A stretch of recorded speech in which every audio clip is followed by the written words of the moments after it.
Graça e paz a todos, a você que nos acompanha, que as bênçãos do nosso Deus continuem sendo sempre abundantes na sua vida. É uma alegria enorme estar com você novamente e louvar a Deus por essa oportunidade que Deus nos deu, está nos dando, de mais uma vez estarmos juntos para refletir na palavra do Senhor e ser confrontados por ela. Temos uma palavra tão preciosa para o nosso coração, queridos, nesse momento tão difícil que estamos passando no nosso país, nesse momento tão complicado, de tanta lágrima, de tanta tristeza na nossa nação. E só aqui lembrando que eu tenho sempre orado por nosso país. Lamento muito o que tem acontecido na nossa nação. Tenho orado que Deus console, conforte, através do seu Espírito Santo, nosso eterno Consolador, que Ele venha consolar e confortar o coração de todas aquelas famílias que estão enlutadas no nosso país. E aquelas que estão preocupadas com um familiar enfermo. Então, que o Senhor seja com você. Que o Senhor seja com a nossa nação. E logo, logo, derramando a sua bênção sobre o nosso país. E eu quero nesse momento compartilhar uma palavra para o nosso coração, para o nosso encorajamento nesse dia, nesse tempo tão complicado que nós estamos passando. Nossa meditação de hoje está na carta de Paulo aos Filipenses, o capítulo número 4. E o tema da nossa reflexão de hoje é enfrentando o sofrimento sem desanimar. Você já pensou nisso? Enfrentando o sofrimento sem desanimar. Sabemos que o sofrimento ele faz parte do nosso dia a dia, faz parte da nossa vida. O próprio Senhor Jesus sofreu nesse mundo, padeceu. E o sofrimento na vida de muitas pessoas, queridos, é motivo de tristeza, de desânimo. Sofrimento na vida de muitas pessoas é a causa da depressão. Eis a razão porque existem muitas pessoas depressivas hoje em dia. É por causa que o sofrimento tem feito essas pessoas mergulharem numa tristeza profunda, num desânimo profundo e acabam no estado de depressão. Mas a palavra de hoje vai nos ensinar como enfrentar o sofrimento sem desanimar, permanecer firme, né? Como então? O apóstolo Paulo traz para nós na carta de Paulo, na carta dele aos Filipenses, no capítulo 4, ele diz no verso 11, ouça o que diz a palavra do Senhor. Ele diz assim: digo isto não por causa da pobreza, porque aprendi a viver contente em toda e qualquer situação. Tanto sei estar humilhado, como também ser honrado. De tudo e em todas as circunstâncias. Já tenho experiência, tanto de fartura como de fome, assim como de abundância como de escassez. Então, primeiro passo fundamental para como enfrentar o sofrimento sem desanimar, de acordo com esses versos da palavra do Senhor, é vivendo contente em todas as situações. Enfrentar o sofrimento sem desanimar, a receita é vivendo contente em toda e qualquer situação. Queridos, Paulo usou palavras típicas dos estoicos, ou seja, dos pensadores do seu tempo. Paulo diz que aprendeu a viver contente, ou seja, um autossuficiente. E esse sentimento era o pensamento, era o desejo dos estoicos daquele tempo, dos pensadores, de conseguir viver contente em toda e qualquer situação. Mas o detalhe é que existia uma grande diferença entre Paulo e os pensadores do seu tempo. Para os pensadores do tempo de Paulo, para os estoicos, o contentamento ele surgia da própria pessoa. Ou seja, aprendiam a ser contentes sozinhos. Para Paulo, o contentamento não vinha da pessoa. O contentamento não vinha da vontade humana. O contentamento não era uma espécie de masoquismo, né? Mas o contentamento vinha de Cristo. O contentamento vinha do Senhor. O Paulo fala sobre isso no verso 13. Ele diz: tudo posso naquele que me fortalece. Infelizmente, muitos usam esse versículo 13 de Filipenses 4 fora de contexto. Que podem fazer tudo, fazer isso e aquilo, porque Cristo está com eles. Mas na verdade esse verso aqui é diante das situações. O Paulo podia suportar, vencer, não porque a força estava nele, mas por causa de Cristo que o fortalecia. Tem outra versão bíblica que diz: posso todas as coisas em Cristo que me fortalece. Então, Paulo tinha essa diferença dos seus pensadores. O pensamento de Paulo, a consciência de Paulo era diferente da mente dos estoicos do seu tempo. Para os estoicos tinha uma espécie de masoquismo, né? Que eles tinham que estar contente, algo que colocavam na mente deles para que aprendessem a viver contente no momento difícil da sua vida. Mas para Paulo, o contentamento dele vinha por causa da força que recebia de Jesus Cristo. O pensamento estoico fracassou, queridos. Fracassou por ser fundado, por ser baseado em ideias humanas. Paulo, porém, triunfou, venceu, porque tinha sua base em Cristo. Paulo tinha sua base em Cristo. E podia faltar tudo para ele, mas ao mesmo tempo possuía tudo por causa de Cristo. Podia faltar tudo para ele. Podia faltar comida, podia faltar sossego, tranquilidade, podia faltar lugar para descansar, mas Paulo, ao mesmo tempo, possuía tudo em Cristo. Para Paulo, Cristo era tudo aquilo que ele precisava. Para Paulo, Cristo era tudo aquilo que preenchia o coração dele, que preenchia a sua vida. Para Paulo não faltava nada. Ele era um homem contente, ele era um homem pleno, ele era um homem satisfeito. Ajudava ele a vencer essa ideia de que Cristo, essa crença, esse enchimento de Cristo na vida de Paulo, fazia com que ele fosse um homem contente. A gente percebe isso na carta dos Filipenses. O tema principal da carta dos Filipenses é a alegria, alegrai-vos no Senhor. A gente percebe isso Paulo falando várias vezes na carta, alegrai-vos sempre no Senhor. E quando a gente olha para a história, para o contexto com que Paulo escreve a carta dos Filipenses, Paulo preso em Roma, num calabouço escuro, assim, sem nenhum conforto, Paulo mostra para aquela igreja de Filipos um grande contentamento, não nas circunstâncias, mas no Senhor. Então, esse é o sentimento, queridos. A pessoa que tem Jesus Cristo como Salvador e vive para Ele, pode enfrentar qualquer situação, qualquer dificuldade, mas vai permanecer fiel, porque o Senhor é que sustenta. Quando Paulo pensava na maravilha que ele tinha em Cristo, o privilégio de ser chamado filho de Deus, o privilégio de ter o perdão do Pai, o privilégio de ter o nome escrito no livro da vida, o privilégio de pertencer à família do Senhor, daqueles que estarão na glória com Ele, isso preenchia Paulo.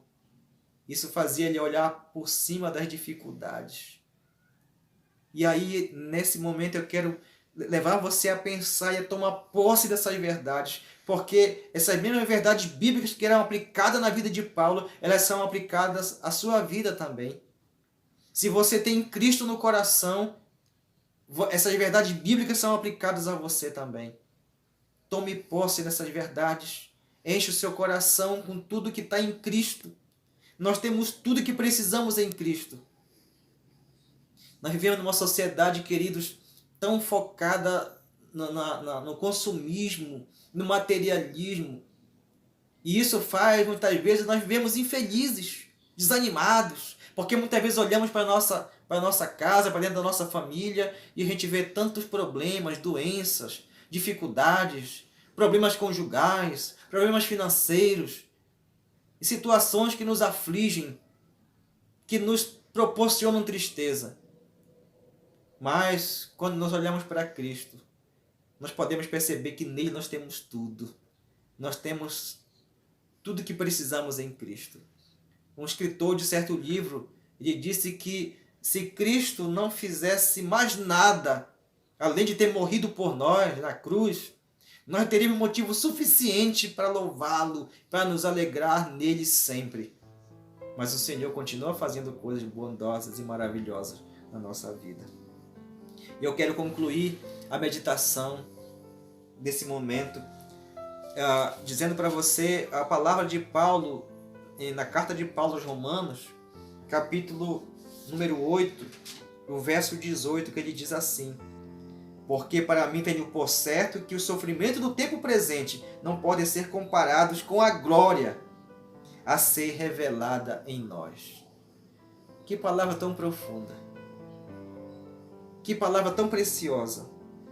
Eu quero concluir dizendo para você que, independente da situação, louve ao Senhor, pois em Cristo já temos tudo e os sofrimentos dessa vida não podem ofuscar a alegria, a glória eterna que tem preparada para nós, queridos. Eu e você, nós estamos aqui nesse mundo como peregrinos, passageiros aqui nesse mundo, porque a nossa pátria não é nesse mundo, queridos. Deus tem algo precioso esperando eu e você lá. E naquele grande dia nós estaremos diante do Senhor, exaltando e glorificando o nome dEle. Estaremos juntos com aqueles irmãos de outras partes do mundo. Estaremos juntos com aqueles irmãos que estão adorando a Deus, buscando a Deus em cavernas, em lugares isolados, escondidos, por causa da perseguição. Mas um dia nós estaremos juntos com nossos irmãos, agradecendo o nosso Deus, desfrutando da grande maravilha que o Senhor tem preparado para todos aqueles que andam com Ele. Eu quero fazer também você pensar, você que está me ouvindo nesse momento e talvez você não tenha entregue a sua vida a Cristo ainda. Entregue a sua vida a Jesus e tome posse dessas bênçãos celestiais, dessas bênçãos espirituais, que elas estão em Cristo para você. Tome posse delas. E você que está caminhando com Cristo fielmente, permaneça fiel ao Senhor. Continue louvando a Deus, porque não tem ninguém mais abençoado que aquele que anda com Cristo. Na carta aos Efésios, o Paulo diz no capítulo 1, verso 3, ele diz assim: bendito Deus e Pai de nosso Senhor Jesus Cristo, que nos tem abençoado com toda sorte de bênção nas regiões celestiais em Cristo Jesus. Continue sendo fiel ao Senhor. As coisas dessa vida, as aflições dessa vida, elas não podem apagar a alegria daquilo que temos esperando, que está nos esperando na glória celestial com o Senhor. Eu quero, nesse momento, quebrar um protocolo do nosso canal, e eu quero encerrar esse momento de reflexão com o hino do cantor cristão tão precioso, que veio no meu coração o desejo de cantar esse hino, concluindo o nosso momento de meditação. Eu sei, a minha voz não é assim, não é o meu forte cantar, mas eu sei que quando eu começar a cantar esse hino, você que vai estar me ouvindo aí, você vai usar a beleza da sua voz, vai encobrir a minha voz cantando esse hino do cantor cristão. Você vai cantar comigo esse hino do cantor cristão, e você vai encobrir a deficiência da minha voz e vai exaltar a Deus, e vai se alegrar nele onde você estiver. Mas ainda eu quero orar com você, e depois estaremos cantando o hino do cantor cristão. Senhor nosso Deus, soberano Pai, Criador dos céus e da terra, muito obrigado por essa palavra, Senhor, por essa palavra tão oportuna nos momentos tão complicados e conturbados que estamos vivendo no nosso país, ó Deus. Muito obrigado que a nossa força, que a nossa alegria, que a nossa esperança não depende das coisas dessa vida, meu Pai, mas depende de Ti, Senhor. Depende daquilo que nós temos em Ti. E em Ti, Senhor, nós temos razão para ser alegres, nós temos razão para ser animados e empolgados com a vida contigo, Senhor.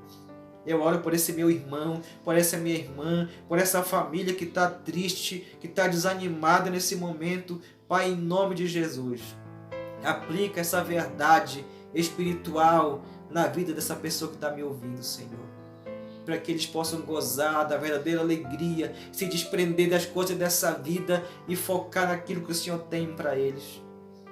A alegria eterna, a glória eterna, que nada nesta vida se compara com aquilo que o Senhor tem para nós, ó Deus.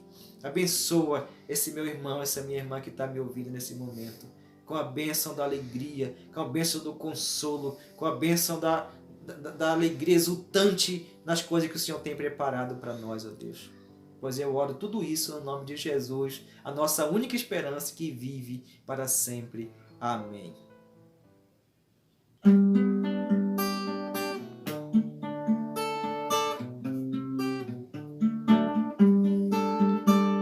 Riquezas não preciso ter, mas sim celeste bem, nem falsa paz ou vão prazer, por quanto crente tem. Eterno gozo no Senhor, por desfrutar o seu amor. Com Cristo estou contente, Ele me satisfaz. Com esse amor do Salvador, agora estou contente, agora estou contente. Do mundo as honras para mim perderam seu valor. Já tenho a paz divina, enfim, servindo ao meu Senhor. Terei meu gozo principal ao vê-lo em glória triunfal. Com Cristo estou contente, Ele me satisfaz. Com esse amor do Salvador, agora estou contente, agora estou